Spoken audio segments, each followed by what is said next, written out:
Kali ini Minute akan membahas drama Korea terbaru yang berjudul Study Group. Tanpa berlama lagi, episode 1, mari kita review. Di sebuah sekolah, tampak seorang guru sedang mengajar. Semua murid mengacuhkannya, tapi hanya ada satu murid yang rajin mencatat apapun segala perkataan gurunya. Siswa itu bernama Yoon Gamin. Dia terlihat seperti kutu buku dengan kacamata yang membingkai matanya. Sedari kecil, Gamin adalah anak yang rajin belajar.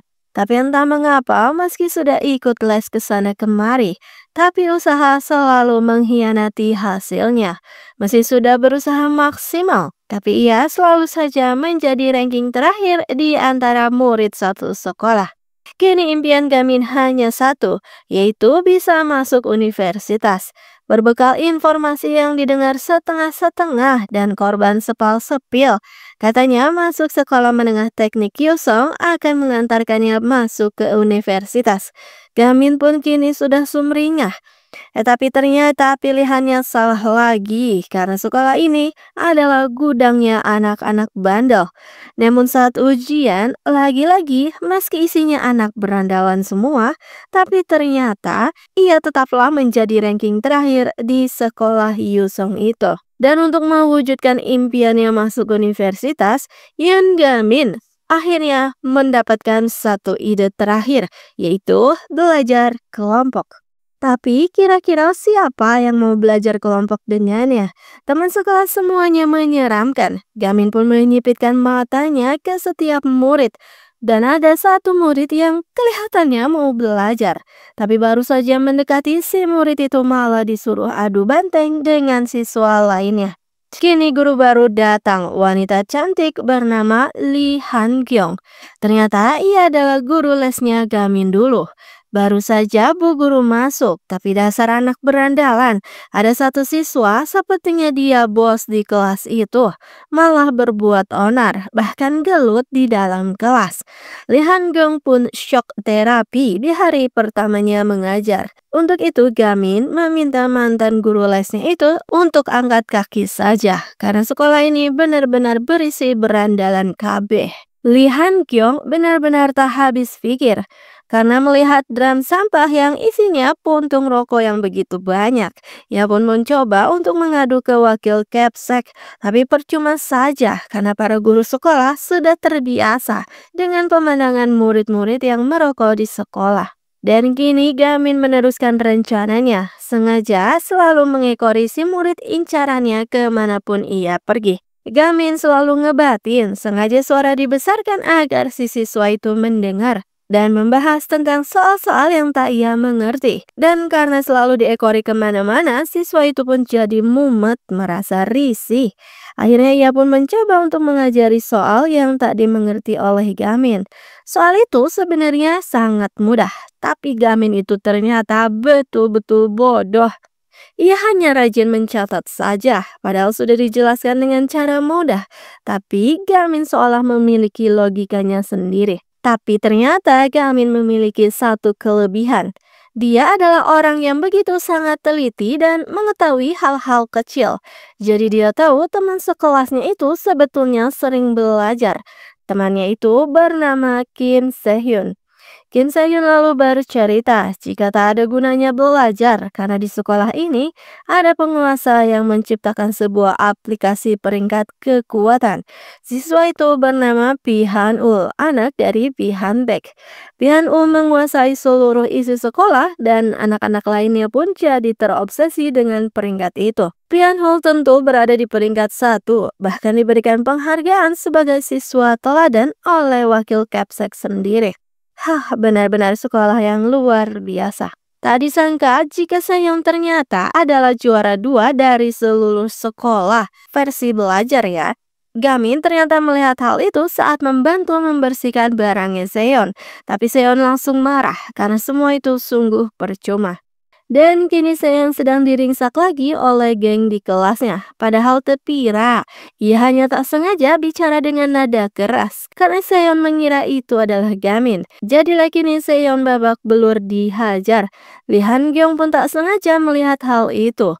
Ia ingin menolong tapi tak lama datanglah Gamin.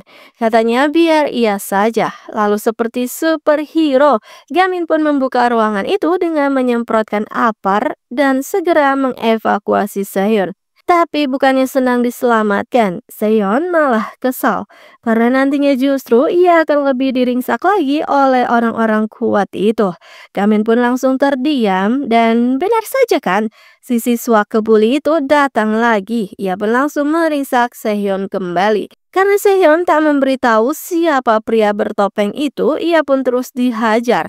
Tapi sungguh di luar dugaan, sebuah kaki menghalau pukulan itu. Ternyata itu adalah kaki dari Yoon Gamin. Lalu hanya dalam satu pukulan, si siswa kebuli pun langsung KO. Ternyata Gamin untuk bisa fokus belajar, maka ia pun memfokuskan diri berolahraga agar kuat. Gamin pun meminta Sehun untuk tak mengkhawatirkan apapun. Jadilah teman belajarnya saja. Tapi Sehun masih tetap tak mau. Karena pasti Gamin juga tak percaya diri. Mengingat ia kini memakai topeng saat melawan si siswa kebuli tadi. Gamin pun jadi mengingat kembali saat di SMP. Tak ada yang mau menjadi teman belajarnya. Semuanya menolak ajakan dirinya. Ternyata berat sekali menjadi Sehun. Sebetulnya ia adalah anak pintar, tapi keadaan memaksanya sekolah di STM Yusong atas perintah ayah yang sifatnya kasar. Katanya agar ia kelak bisa langsung kerja dengan memiliki keterampilan mengelas. Tak pentinglah kuliah-kuliah itu. Sehun pun kini hanya bisa menatap buku-buku belajarnya yang telah dibuang. Dan pagi pun tiba, Lee Han Kyung malas sekali pergi ke sekolah. Tapi ia adalah seorang guru. Akhirnya ia berangkat-berangkat juga. Tapi setelah sampai, drum-drum yang kemarin sempat ia buang, kini sudah ada di tempat asalnya lagi. Dan kini malah ia yang disuruh menyingkirkannya. Karena akan ada inspeksi dadakan. Untung saja ada satu murid tampan bernama Park Gun Yeop membantunya. Sedangkan Gamin terkejut karena ternyata buku catatan milik Sehun ada di mejanya. Wah, Sehun akhirnya luluh juga. Tapi tiba-tiba si siswa kebuli kemarin menyerang Gamin dari arah belakang. Gamin pun langsung tersungkur. Si kebuli yakin jika Gamin adalah siswa bertopeng kemarin. Jadi menyuruh semua orang untuk keluar. Dan akhirnya mereka pun jadi tontonan. Si kebuli lalu malah nantangin dengan membakar buku catatannya Sehun. Si kebuli pun terus menyerang, tapi Gamin hanya fokus untuk mengambil bukunya saja. Si kebuli jadi sibuk menyerang saja tanpa bisa mengenai Gamin sedikit pun. Bikin ngamuk deh. Tapi Gamin langsung marah karena kini buku Sehun benar-benar dilalap api. Tak bersisa. Wah, kali ini Gamin benar-benar murka. Meminta si kebuli untuk meminta maaf pada Sehun. Akhirnya keluarlah jurus kungfunya Gamin. Sungguh keren sekali karena ternyata ia bisa dengan mudah melawan si kebuli yang sok jago itu. Si kebuli tak tinggal diam, dia melemparkan tas yang terbakar ke arah Gamin. Tapi seperti sebuah adegan drama, sungguh slow motion. Dan dengan jurus jitu, Gamin pun berputar-putar di udara lalu menendang tas itu ke arah si siswa kebuli. Dan siswa itu pun langsung KO pingsan seketika. Sedangkan di kerumunan, Sehun langsung melongo melihat keajaiban dari Yoon Gamin.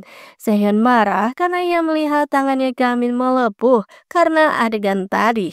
Kenapa pula ia sampai melakukan hal ini demi sebuah buku? Akhirnya sambil marah, ia pun setuju untuk jadi kelompok belajarnya Yoon Gamin. Misi sukses, Gamin pun langsung tersenyum polos dan episode 1 berakhir dengan seru begitu.